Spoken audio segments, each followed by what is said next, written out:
Hai, hello, Assalamualaikum. Hari ni kita akan bercakap pasal sebuah filem Indonesia. Filem ni merupakan remake kepada filem tahun 2012 dari Spain, tak silap aku. Tajuk ni ialah The Body. Filem ni juga sebelum remake versi Indonesia ni pada tahun 2019 pernah di remake ke versi Bollywood. Tajuknya The Body juga. Cuma dalam versi Indonesia, filem ni ditukar tajuknya kepada Dendam Malam Kelam. Filem ni unik. Dia menampilkan pelakon daripada Indonesia, tetapi tunggak utamanya juga ialah pelakon daripada Malaysia, which is Bron Palare. Dan aku rasa itu adalah satu benda yang bagus, dan aku rasa ianya satu penghormatan jugalah untuk industri filem Malaysia, dan satu lagi pintu untuk filem diorang masuk ke persada Malaysia. Sebab diorang dah tahu orang Malaysia memang suka tonton filem Indonesia, so diorang bawa berlambak filem Indonesia ke sini. Dan Dendam Malam Kelam pun hari tu dah masuk pawagam pun. Dan ini ialah review aku selepas aku menonton filem Dendam Malam Kelam ni dekat Netflix. Kita intro dulu.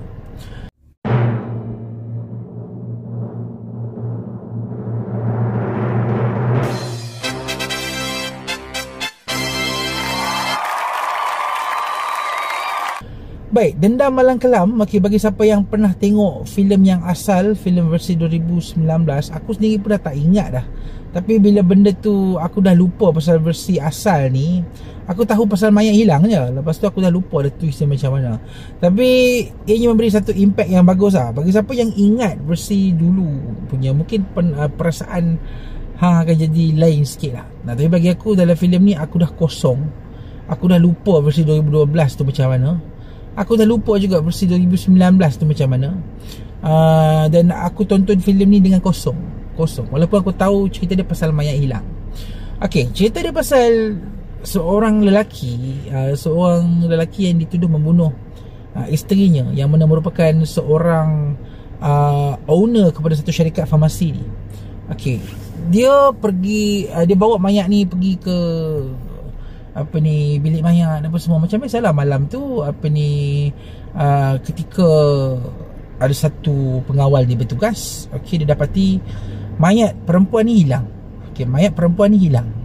Dan kemudiannya seorang polis datang, watak Bron Palare ni datang menyiasat, dan juga si suami yang memang sedang menyembunyikan rahsia bahawa dia bunuh isteri dia tu dipanggil ke tempat bilik mayat ni. Dan bermulalah dekat situ kejadian-kejadian yang ganjil, yang aneh, dan kejadian-kejadian yang pelik, sampaikan banyak benda yang tak dapat dihuraikan, sehinggalah sampai ke hujung ada twist dia. Baik. Bagi aku Spain, aku boleh kata satu negara yang penuh dengan cerita-cerita yang twist macam ni. Dia macam filem Tamil, cuma versi Spain. Dan bagi aku ada a few movie dia orang yang agak bagus dan tak pernah di-try oleh Hollywood sekalipun. Macam sebelum ni kita ada Invisible Guest, dan sekarang kita ada The Body. Ini pun satu lagi, tapi bagi aku Invisible Guest is still on top kan. Cerita lain. Dalam filem ni kita dapat tengok gabungan pelakon utama kita, Bron Palare, dengan watak watak Indonesia kita, pelakon Indonesia kita, dan few thing watak-watak lain. Tapi bagi aku one of the best things dalam movie ni ialah macam mana dikekalkan momentum kita sebagai penonton untuk catch up ataupun the details, nak tangkap semua detail-detail tu untuk dibawa ke penghujung, untuk huraikan siapa sebenarnya yang curi mayat si isteri ni kan. Sofia kata silap aku nama dia. So banyak benda akan berlegar di kepala penonton. The details and everything. So benda tu akan bawa kita sendiri ke alam penyelesaian siapakah misteri yang buat kerja-kerja ni. Dan the twist, aku boleh kata aku rasa the best lah. The best. Memang bagi aku memang ada sedikit macam persoalan jugalah, sebab bagi aku the twist tu tak begitu menggambarkan keadilan juga. Walaupun dia polis, tapi sebenarnya bukan lelaki tu yang bersalah sebenarnya.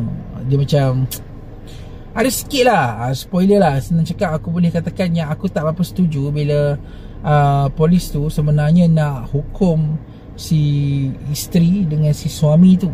Sebab yang bersalah tu ialah si isteri tu, yang bukannya suami dia. Suami ni hanya menurut sahaja. Tapi iyalah, aku mungkin boleh kata yang dia sebagai ayah kehilangan seorang suami, isteri, hilang seorang isteri, dan dia mungkin bertindak membuta-tuli dan menyalahgunakan dia punya rank sebagai polis juga, dan untuk membalas dendam. So dia ada a question sikit dekat situ yang bagi aku membawa kepada satu perbahasan lah. Dan benda tu adalah satu benda yang menarik, sebab movie ni adalah movie yang lain daripada movie-movie Indonesia yang lain. Sebab selalunya movie Indonesia ni akan berkisar pasal hantu. Movie ni tak, dia adalah hantu sikit-sikit, tapi hantu yang tak banyak dan tak penting pun kepada cerita ni. Baik, benda yang aku cuma mungkin dah rasa muak, dah rasa kurang cantik, tak kurang seronok, ialah tentang dia punya setup. Aku kurang gemar dah. Aku dah penat tengok set-set dekat filem-filem Indonesia ni yang digambarkan dengan ruang-ruang yang kotor, yang huduh, yang ini adalah tempat simpan mayat, tapi kenapa dindingnya macam kotor, lepas tu tandasnya kotor, pintunya pun macam penuh dengan cat yang kotor. So aku macam, kenapa filem-filem Indonesia bila dia buat rekaan set tu nak menggambarkan itu? Bagi aku, iyalah kalau sekali-sekala tu dengan reason yang bagus, yang sesuai, aku okey. Tapi dalam filem ni, it's like watching polis tu berada dalam rumah mayat, yang mana rumah mayat itu adalah rumah mayat yang usang. Aku tak tahu ini adalah kritikan kepada kerajaan depa ke apa, aku tak pasti. Tetapi aku dah muak lah dengan setting tu. Aku nak juga, kalau dah hang buat dinding apa semua dengan cantik, buatlah seolah-olah dinding tu cantik, tandas pun lawa and so on. Itulah dari segi set lah. Aku dah muak sebab banyak sangat movie-movie Indonesia sekarang. Kadang-kadang rumah pun semua dia nak buat rumah yang style klasik-klasik, antik, buruk-buruk kan. Memanglah dari segi visual tu kita nampak artistik tu, tapi dari segi realistik tu dah kurang sebab terlalu banyak sangat macam tu kan. So aku rasa itu sajalah dari segi cerita. Aku berpuas hati, aku layan. Siapa yang suka The Body versi asal, suka The Body versi Hindi, akan suka Dendam Malam Kelam. Cuma dalam Dendam Malam Kelam ni dia change the tone, dia jadi lebih puitis, lebih, orang kata lebih klasik lah. Nampak lain sikit berbanding dengan filem-filem asal macam The Body dengan versi asal dengan versi 2019. So go and watch it, Dendam Malam Kelam dekat Netflix, dan aku rasa aku bagi filem ni 4 bintang. Itu sahaja review ringkas aku berkenaan dengan filem Dendam Malam Kelam. Kita jumpa lagi di video akan datang. Assalamualaikum.